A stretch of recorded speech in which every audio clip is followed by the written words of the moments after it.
Hello बच्चों बच्चों आज हम फिजिक्स का जो लेक्चर नंबर 7 पढ़ने वाले हैं इलेक्ट्रिसिटी का, उसमें इलेक्ट्रिसिटी में जो लेक्चर नंबर 7 पढ़ेंगे, कल इसके पहले जो हम लेक्चर दिए हैं उसमें हम लोग प्रतिरोधों का संयोजन पढ़े हैं, जो कि 2 क्रम था, समानता क्रम और श्रेणी क्रम। अपने यूपी बोर्ड सिलेबस से था। वैसे इस बार प्रतिरोधों का संयोजन हटा रखा है, ठीक है, लेकिन फिर भी उस पर न्यूमेरिकल करवाए जा रहे हैं क्योंकि व्हीट स्टोन से तो उसी पर लगेंगे, उसी से जुड़े हैं। और उसके बाद वैद्युत सेलों का संयोजन होगा जो कि उसी की तरह सेम होगा, इसीलिए इसको कराया जा रहा है। इस पर न्यूमेरिकल भी आ सकते हैं। तो चलिए आज हमारा जो सेकंड पार्ट होगा प्रतिरोधों का संयोजन, कल हमने एक पार्ट करवाए हैं, उसमें आज सेकंड पार्ट करवाएंगे जो कि कुछ स्टैंडर्ड क्वेश्चन लेने वाले हैं। इससे एक सवाल इस तरह से है कि इसमें 3 प्रतिरोध लगे हुए हैं,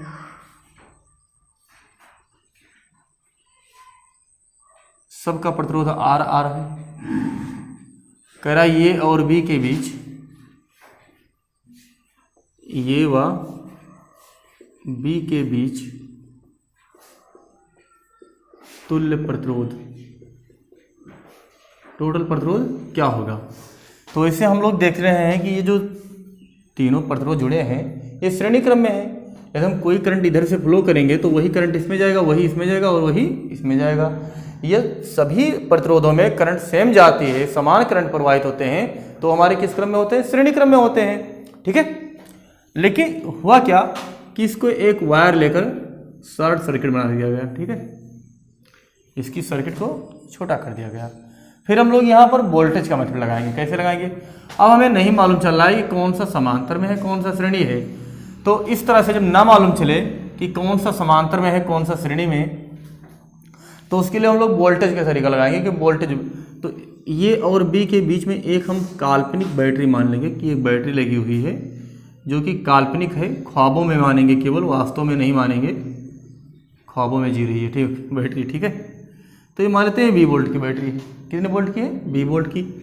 तो माइनस वाले सिरे पर 0 वोल्ट होगा, इधर 20 वोल्ट होगा क्योंकि ये प्लस सिरा है। तो हम देखेंगे कि यहाँ पर वोल्टेज V आ जाएगा और यहाँ पर कितना आ जाएगा?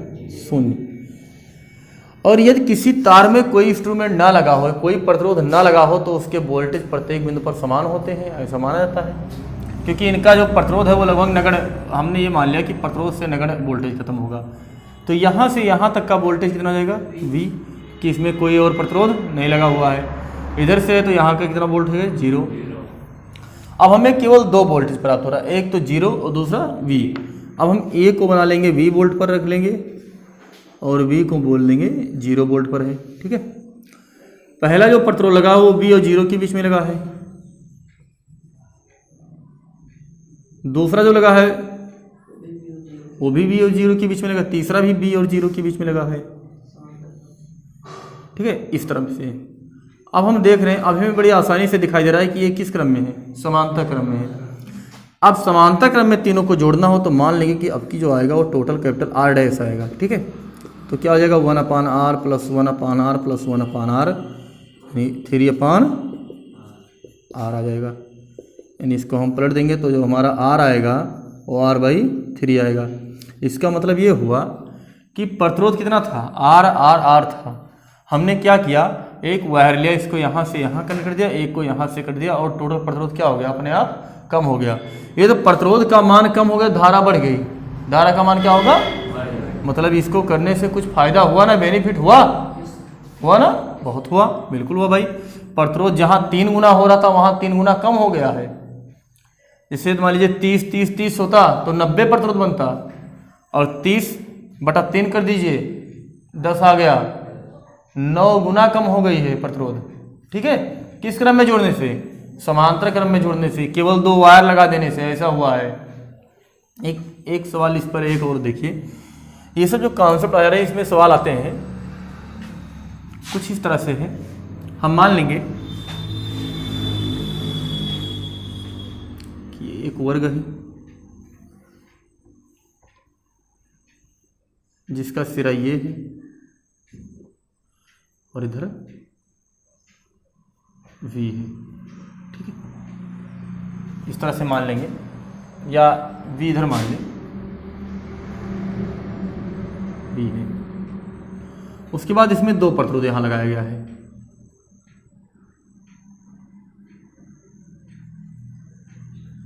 दोनों का हम प्रतिरोध कितना मान लेंगे, R मान लेंगे। फिर इसमें भी 2 प्रतिरोध लगा दिया गया, इसको भी R मान लेंगे। इसका एक विकर्ण खींचा गया, उसमें भी 2 प्रतिरोध दे दिए हैं, R और R दे दिया गया। उसके बाद इसके भी एक विकर्ण था, लेकिन हुआ क्या, यहाँ पर तार को उठा दिया गया है। मतलब ये तार यहाँ ऐसे नीचे है तो ये थोड़ा उठा के ऊपर से घुमा दिया गया है। इसका मतलब ये होता है कि इससे कहीं टच ना हो जाए, जुड़ कट ना जाए। उसके बाद इसमें भी 2 रेजिस्टेंस लग गया।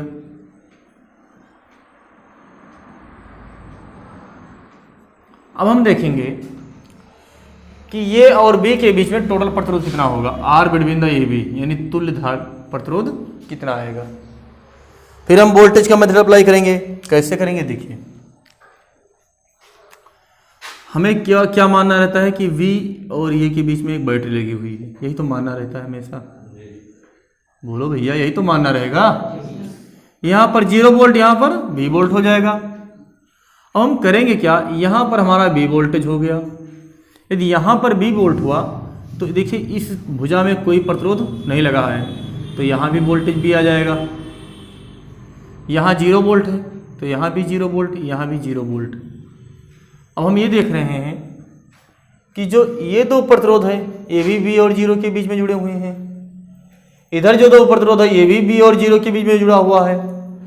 इधर वाले जो 2 प्रतिरोध है ये भी B और 0 के बीच में जुड़े हुए हैं, और ये वाले भी हमारा V और 0 के बीच में जुड़े हुए हैं। तो हम एक डायग्राम अलग से बनाएंगे, बोलेंगे ये पॉइंट ये है और दूसरा पॉइंट B है।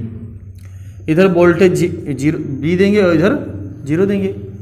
पहले सर्किट में कितना प्रतिरोध है, डबल प्रतिरोध,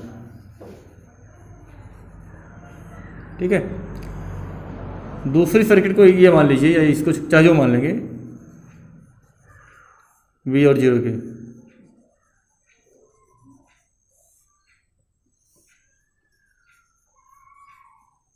ठीक है, इतना हो जाएगा। क्लियर।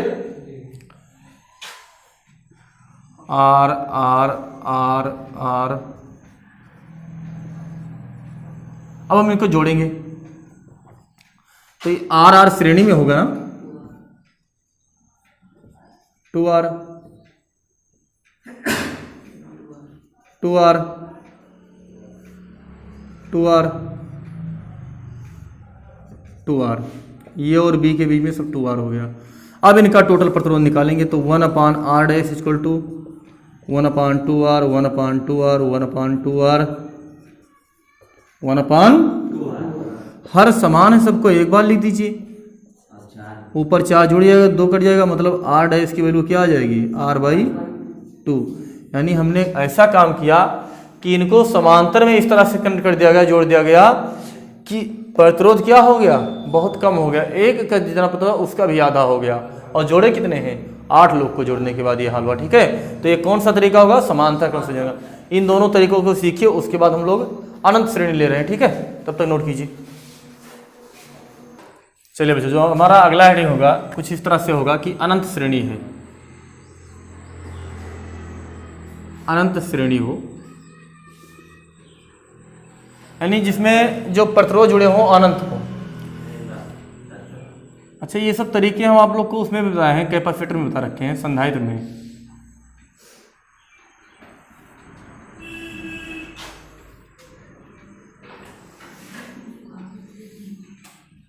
अनंत श्रेणी बनी हो, इनफाइनाइट तक गई हो, इधर ये पॉइंट होगा, इधर बी पॉइंट होगा। सब में जो प्रतिरोध लगा है वो केवल R ओम का लगा रखे हमने, अलग भी लग सकता है, ऐसी बात नहीं है।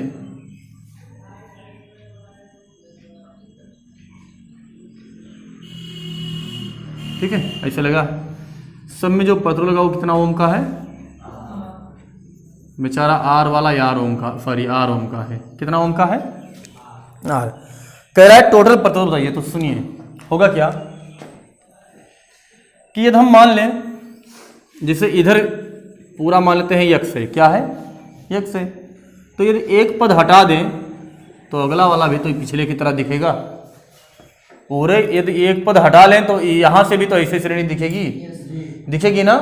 मतलब ये पूरा रेजिस्टेंस हमारा तुल्य प्रतिरोध यक्स आएगा। तुल्य प्रतिरोध कितना है? यक्स है।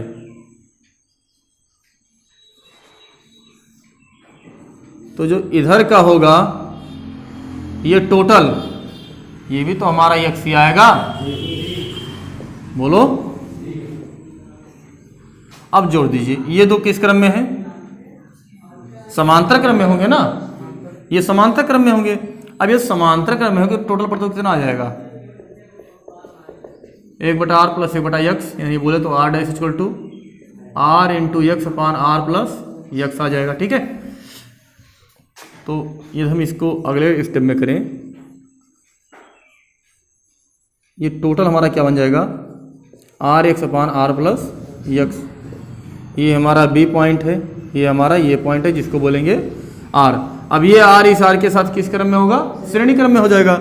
तो हम लिख देंगे x equal to capital R plus this. बस हमें x की वैल्यू निकाल देनी है, सॉल्व कर दें। अब जुड़ जाइए सॉल्व करने में। इसको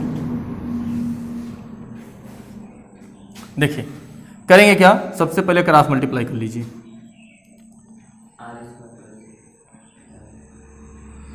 चलिए यहाँ से ये x वाला पार्ट इधर ले आइए। तो x minus r x upon r plus x equal to r upon 1 के लिए क्रॉस मल्टीप्लाई। तो r x plus x square minus r x upon r plus x equal to r. R x से r x करिए, cross multiply करिए तो आ जाएगा x square बराबर r square plus r x. सबको इधर ले आइए। तो x square minus r x minus r square बराबर 0। अब इसमें हमें x की वैल्यू निकालने, इसका फैक्टर करना पड़ेगा। तो हम क्या लगाएंगे? श्रीधराचार्य का नियम लगाएंगे। याद करिए, हाई स्कूल में पढ़े होंगे ना? कि नहीं पढ़े हो? पढ़े तो होंगे। हाँ, तो श्रीधर इसमें हम क्या करते थे कि तुलना ये x square plus b x plus c बराबर 0 से करने पर बता रखे हैं ना। तो ये का मान कितना आ जाएगा? 1, बी का मान माइनस आर और सी का मान माइनस आर स्क्वायर। अब श्रीधराचार्य करने में तो कौन मिलता था? यक्स मिलता था। यहाँ भी ये क्या मिलेगा? X minus b plus minus under root b square minus 4ac upon, यही तो था, माइनस बी यानी माइनस आर तो प्लस हो जाएगा। बी स्क्वायर मतलब माइनस आर का होल स्क्वायर माइनस 4, ये का मान कितना है? 1 और सी का मान कितना है? माइनस आर स्क्वायर अपान 2, ये का मान 1। X equal to R plus minus under root, ये हो जाएगा आर स्क्वायर और ये माइनस माइनस प्लस हो जाएगा 4r square upon 2। 4 1 5 are square का वर्गमूल बाहर आ जाएगा r बनकर रूट 5r अपान 2, ये आ जाएगा। अब हम प्लस लेंगे।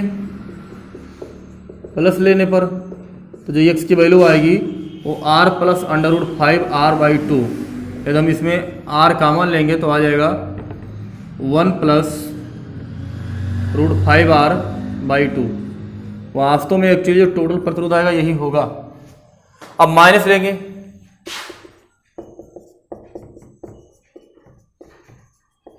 माइनस लेने पर क्या होगा? X equal to R minus root 5r/2 होगा।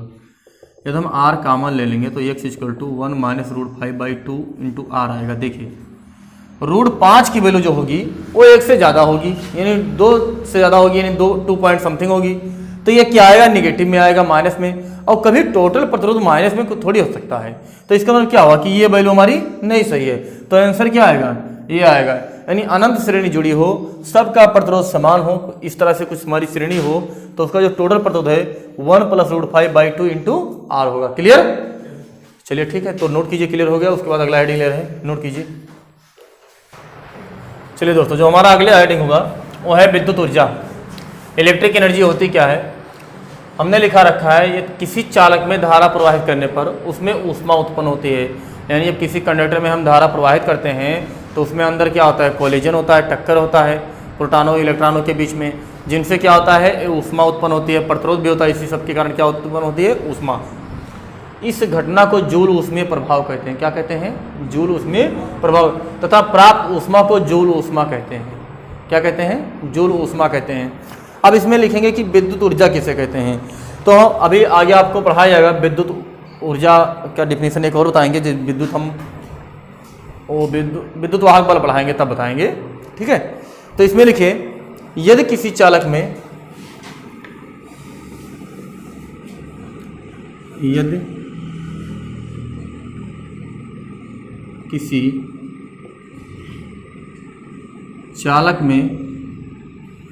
चालक के सिरों के बीच विभवांतर हो,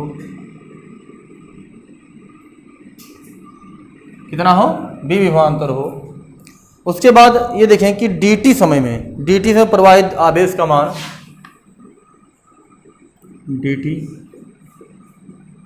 समय में प्रवाहित आवेश का मान dq हो।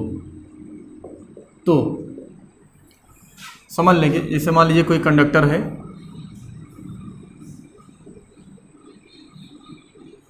और मान लेते हैं कि इसमें जो बैटरी लगी हुई है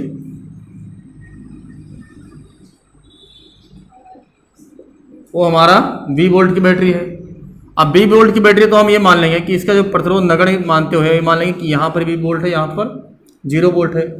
तो एक सूक्ष्म समयांतराल dt की बात करें, dt की बात करें कि कितना आवेश इससे प्रवाहित होगा, तो हम मान लेंगे dq आवेश प्रवाहित होगा कितने समय में, dt समय में। और उस आवेश का वेग क्या होगा, अनुगमन वेग के बराबर होगा उसका आवेश का वेग।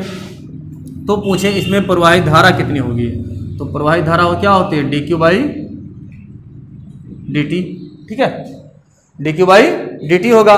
तब बैटरी द्वारा किया गया कार्य, क्योंकि इस आवेश को प्रवाहित करने में बैटरी द्वारा कुछ कार्य करना पड़ेगा ना, तो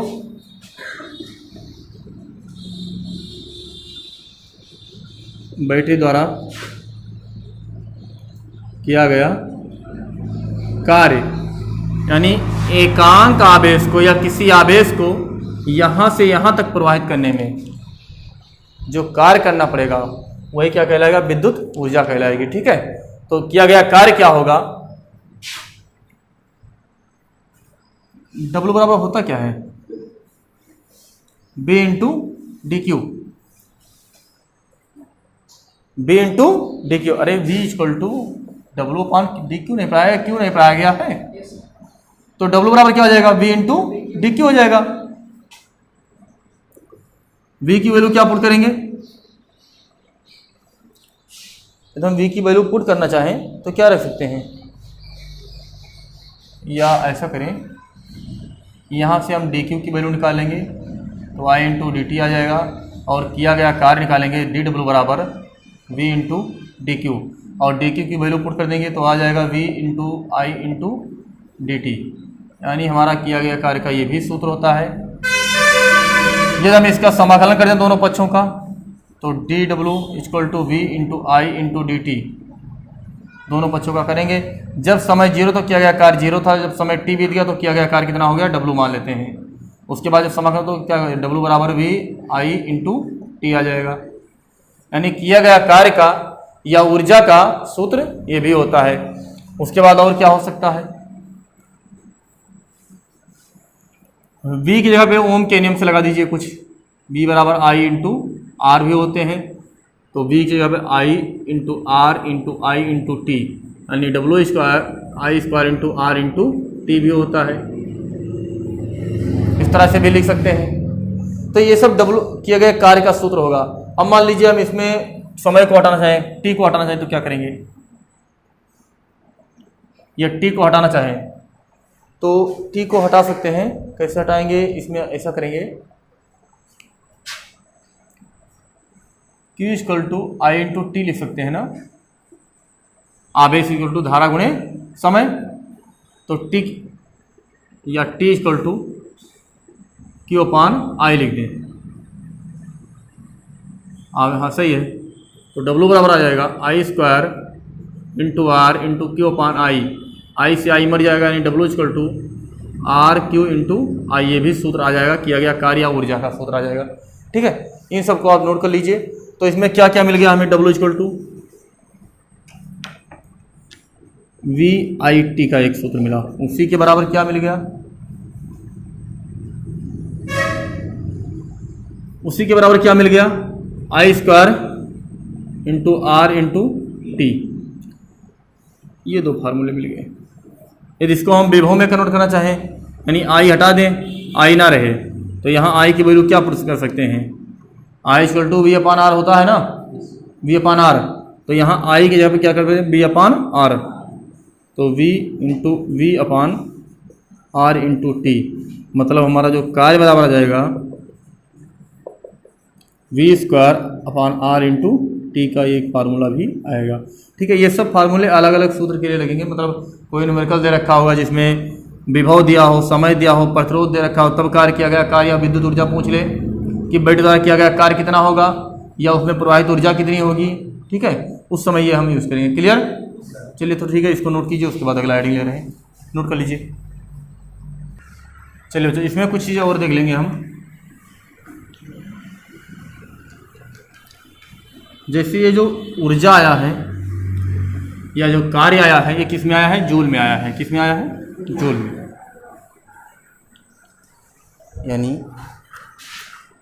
W इक्वल टू VIT या V²T/R, ये किस में आया है, जूल में आया है।